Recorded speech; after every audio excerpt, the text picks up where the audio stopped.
kalau ada orang yang mengamalkan amalan yang sama seperti ini, maka saya akan sembuhkan, kata Allah, seperti saya sembuhkan penyakit yang berat ini. Jika antum ingin bermohon cepat ingin dikabulkan oleh Allah, maka yuk kita mulai rahasia terbesar. Jika ada seseorang yang sakit, dan biasanya fitrahnya itu langsung, walaupun tidak diminta, itu otomatis fitrahnya mendorong dia untuk bermohon. Apalagi kalau penyakit itu kemudian sudah mulai menyakiti dirinya, sudah mulai nggak enak, sudah mulai tidak nyaman, bahkan dokter mengatakan ini sulit obatnya, maka saya katakan, demi Allah saya katakan, pasti fitrah dalam hati kita akan mendorong kita untuk bermohon kepada Allah Subhanahu wa taala. Dan itu memang sudah takdir Allah menjalankan kita untuk menyebut namanya, untuk membuktikan kepada kita, hei, saya pernah berjanji kepadamu, kalau kamu sakit saya sembuhkan. Saya berjanji kepadamu, kalau kamu butuh saya berikan. Sekarang kamu minta kepada saya pun akan berikan apa yang pernah saya janjikan. Maka diberilah contoh oleh Allah langsung dalam Al-Quran yang Anda mungkin tidak akan bisa mengelaknya lagi. Contoh ini diberikan langsung satu penyakit, yang penyakit ini disebutkan dalam riwayat tidak akan pernah dirasakan oleh orang setelahnya dan tidak pernah dialami oleh orang sebelum beliau ini. Jadi Allah langsung turunkan penyakit tingkat tinggi yang kata manusia sulit ada obatnya dan bahkan tidak akan pernah dialami oleh siapapun. Penyakitnya langsung disebutkan yang paling tinggi sehingga Anda nanti tidak akan bisa berkhayal lagi. Kalau yang tinggi ini aja disembuhkan kata Allah, apalagi yang kurang daripada ini. Dan di ujung ayatnya, kalau ada orang yang mengamalkan amalan yang sama seperti ini, maka saya akan sembuhkan, kata Allah, seperti saya sembuhkan penyakit yang berat ini. Yuk, kita mulai ayatnya. Wa ayyuba. Sebentar, masih ada waktu? Oh, sudah lewat jam 9. Boleh tambah 30 menit? Boleh ya? Baik, kita sesuaikan supaya kita agak cukup waktunya. Dah, fokus. Sekarang kita fokus ke pembahasan ya. Wa ayyuba. Gak usah diikuti. Ini bukan doanya, ini ayatnya mau saya kisahkan ya. Bukan doanya. Wa ayyuba, dan saya akan buka, kata Allah, kisah tentang Ayyub alaihissalam. Contohnya Nabi Ayyub. Tahan.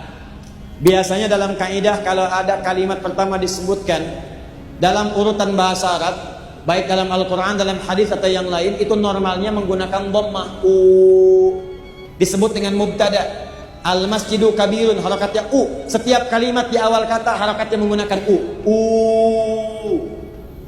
Tapi yang menarik ini menggunakan fathah. Maka Anda membacanya harus dengan menggunakan ilmu balaghah. Setidaknya ada turunan nanti di fikih lugah untuk membahas tentang makna harakat. Jadi nanti di bahasa Arab itu setiap harakat dalam bahasa Arab itu punya makna, ada artinya. Fathah kenapa disebut fathah? Kasrah kenapa disebut kasrah? Dhammah kenapa disebut dhammah? Ada kaitan dengan bacaan, ada kaitan dengan makna-makna tertentu sesuai dengan konteks kalimatnya. Kalau disebutkan fathah, ingat setiap kalimat harakatnya fathah biasanya ini menunjuk satu kejadian. Kalau pada pekerjaan yang berlangsung di masa lampau, yang kisahnya dibuka untuk menjadi inspirasi di masa depan. Saya ulang, kalau ada kalimat kata kerja atau misalnya sifatnya benda, baik itu manusia atau kejadian tertentu, harakatnya menggunakan fathah a di atas a, ini menunjukkan fathah sesuatu yang terbuka. Kejadian itu pernah terjadi di masa lalu, dibuka oleh Allah untuk memberikan inspirasi bagi orang di masa depan. Seakan-akan terjemahannya kurang lebih demikian. Wa ayyuba, sekarang kami akan buka kisah Ayyub alaihissalam. Pernah terjadi di masa lalu. Ayyub diuji dengan satu ujian, dan ujian ini kami akan jadikan inspirasi bagi orang di masa depan.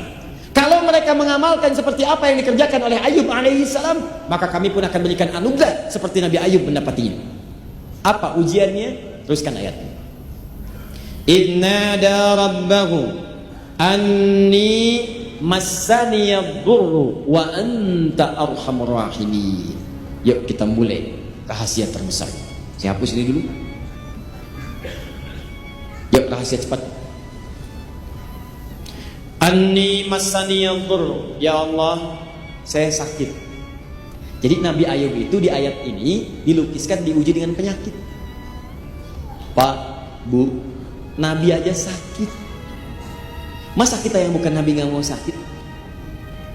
Nabi aja sakit. Dan luar biasanya bukan sakit biasa. Nabi Ayyub itu orangnya luar biasa, keluarganya sejahtera, istrinya cantik, menemani setia pada beliau, anaknya 12. Keluarga sejahtera, orangnya kaya, asetnya banyak, punya kebun, punya hewan-hewan ternak, kaya, sempurna hidupnya luar biasa. Nabi, Rasul, dekat dengan Allah, keluarga sejahtera, aset banyak. Diuji oleh Allah dengan 3 ujian di 3 hari berbeda. Hari pertama hancur semua asetnya, habis. Maaf, kebun-kebun terbakar, binatang ternaknya mati semua. Dalam sehari, habis semua, bangkrut. Apakah mengeluh? Tidak. Coba cekan dulu. Nabi Ayub, Nabi Rasul dekat dengan Allah, bisnisnya habis semua, asetnya habis. Begitu habis, tidak pernah ada keluhan, ibadah meningkat. Antum Nabi bukan, Rasul bukan, baru keluar dari masjid hilang sandal aja udah ribut. Sendal saya pak, sendal saya, sendal harga itu, sendal apa sih pak? Sendal jepit. Apa yang terjadi? Ningkat ibadahnya. Hari kedua, tambah lagi ujian kedua. Apa itu? Anaknya yang 12 wafat dalam sehari. Ini 1, 2, 3, ini tidak. Sehari wafat semua, 12 orang. Apakah bersedih? Wajar ada rasa sedih. Tapi kesedihan itu dibawa untuk meningkatkan ibadah. Dekat kepada Allah. Hari ketiga, diuji dengan penyakit yang penyakit itu tidak pernah dialami oleh orang sebelumnya. Dan konon disebutkan tidak akan dirasakan oleh orang setelahnya.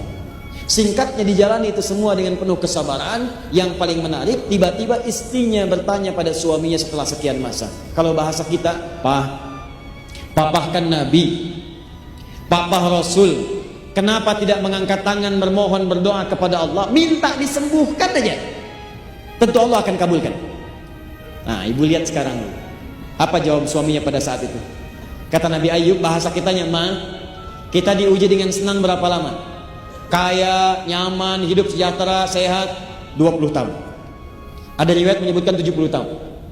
Kita diuji sekarang begini berapa lama? Harta hilang, anak-anak tidak ada, papa sakit seperti ini, berapa lama? 7 tahun. Maka kata suaminya, perhatikan kalimat ini, indah sekali. Papa malu kalau minta sekarang. Belum sama masanya antara ujian sakit dengan sehat, antara ujian yang tidak ada harta dengan banyak harta, antara ujian ada anak dengan gak ada anak. Dulu kita senang 20 tahun, masa baru diuji 7 tahun sudah mengeluh? Nanti aja, kalau ujian sakit ini sama-sama 20 tahun masanya seperti yang dulu, baru papa minta kepada Allah untuk memohon. Ini prinsip dalam hidup. Kalimat ini dibaca dengan sangat jeli oleh sahabat Nabi Sayyidina Ali bin Abi Thalib radhiyallahu ta'ala anhu. Kata beliau, inilah prinsip hidup yang standar antara sabar dengan syukur. Jadi kalau sedang banyak harta, supaya tidak terlampau berlebihan, tidak banyak stres, antum syukuri itu. Jadi kalau sedang naik, gunakan syukur. Kalau sedang turun, gunakan sabar.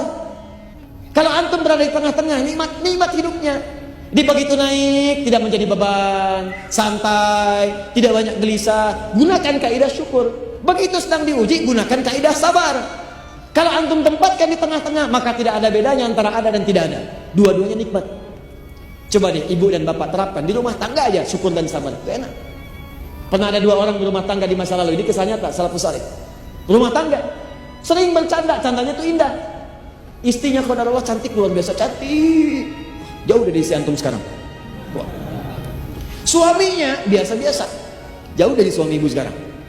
Ya, jadi suatu kali begitu dandan indah, cantik keluar, itu suaminya menatap, matanya tak berkedip, kepalanya tak berpaling, begini aja. Kata istrinya, Zauji, mabika, sayang, kamu kenapa? Kata suaminya, syakartullah ala hadhil jamala. Aku bersyukur kepada Allah dianugerahi istri yang begitu cantik ini. Tak mampu aku berpaling, tak bisa aku berkedip saat ini. Kata istrinya, Zauji, kunna fil jannah. Sayang, kita berdua akan ke surga. Kaget, kok bisa? Kata istrinya, kamu bersyukur mendapati aku cantik begini, dan aku pun bersabar mendapati kamu seperti ini. Kamu bersyukur mendapati aku cantik begini, aku pun bersabar mendapati kamu seperti ini. Keduanya ketawa, indah. Satu menerapkan kaidah syukur, dua menerapkan kaidah sabar.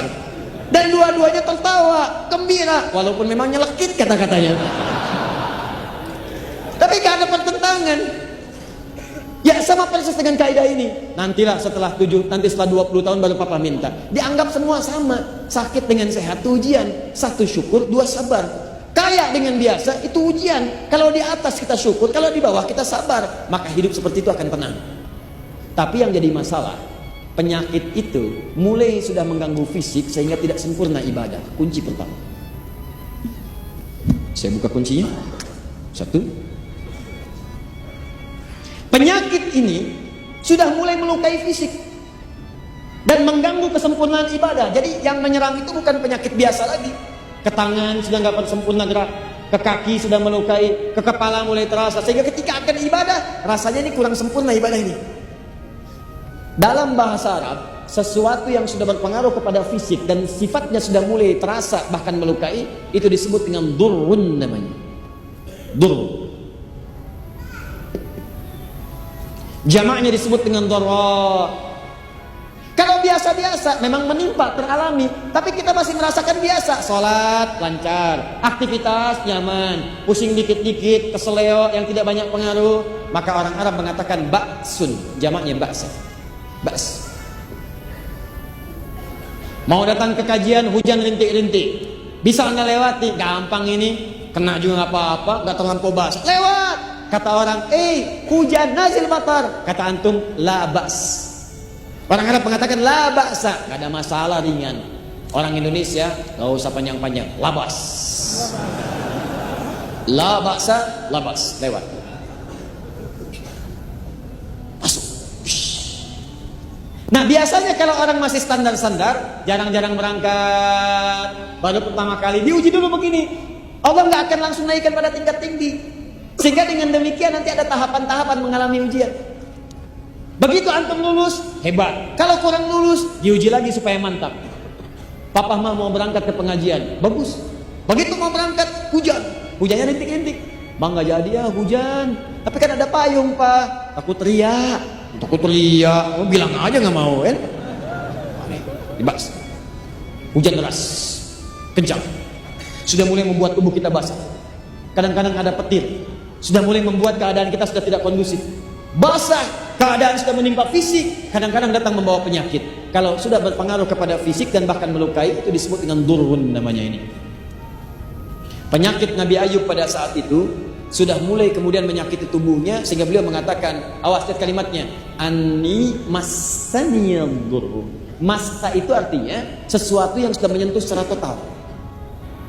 Jadi sakitnya bukan cuma di kepala, terasa ke semuanya. Tapi catatannya sudah mulai mengganggu saya ibadah. Jadi penyakit itu dibawa kepada suasana mengganggu ibadah, keibadah. Jadi sepanjang sakit saya ini, saya alami, saya terima. Kalau ibadah saya nggak terganggu, saya biasa aja, saya jalani, saya bisa sholat, ya saya bisa berdoa, normal. Tapi kalau sudah mengganggu kepada ibadah saya, baru kemudian bermohon kepada Allah. Kaidah yang pertama, jika antum ingin bermohon cepat ingin dikabulkan oleh Allah, maka bawalah doa itu pada kepentingan ibadah. Maka akan disegerakan. Contoh, maaf ya, betapa banyak teman-teman kita sekarang ingin lulus di kampus cuma sekedar lulus. Ya Allah mudahkan saya ujian. Ya Allah mudahkan anak saya ujian besok di kampusnya. Ya Allah mudahkan dia ujian. Ada yang pengen kemudian pekerjaannya diterima. Ya Allah mudahkan ya Allah. Ada yang pengen harta ya Allah. Mudahkan saya mendapatkan mobil. Ya Allah mudahkan saya mendapatkan motor. Jujur katakan pada saya, dari semua permohonan itu berapa yang antum arahkan pada kepentingan ibadah? Pernahkah anda bermohon kepada Allah, ya Allah luluskan saya yang dengan ilmu ini ya Allah saya bisa mendekat kepadamu. Ya Allah luluskan saya ya Allah yang dengan ilmu ini engkau berkahi amal saya. Ya Allah anugerahkan saya kendaraan ya Allah yang dengan itu saya bisa gunakan untuk mencari yang halal. Saya bisa pakai untuk ke taklim, saya bisa pakai untuk ke masjid. Ya Allah anugerahkan saya harta supaya bisa zakat. Ya Allah anugerahkan saya harta supaya bisa haji, bisa umrah. Betapa banyak orang meminta hanya untuk kepentingan dunia saja. Apakah dilarang? Tidak. Cuman sayang antum tidak akan mendapatkan dua hal. Satu bagian akhiratnya, dan kedua percepatan untuk jawabannya. Yang minta dunia, Al-Baqarah ayat 200 paling kanan sebelah bawah. Lihat kalimatnya. Wa minan nasi may yaqulu rabbana atina fid dunya wa ma lahu fil akhirati min khalaq. Ada orang yang kalau berdoa mintanya cuma dunia aja. Ya Allah besok ujian luluskan saya Allah dunia. Ya Allah IPK saya pengen sekian dunia. Ya Allah pekerjaan saya mudah-mudahan diterima dunia. Ya Allah lancarkan proyek saya dunia. Cuman proyek itu mau diapain? Gak diterusin. Tapi ada yang minta kepada Allah. 201-nya.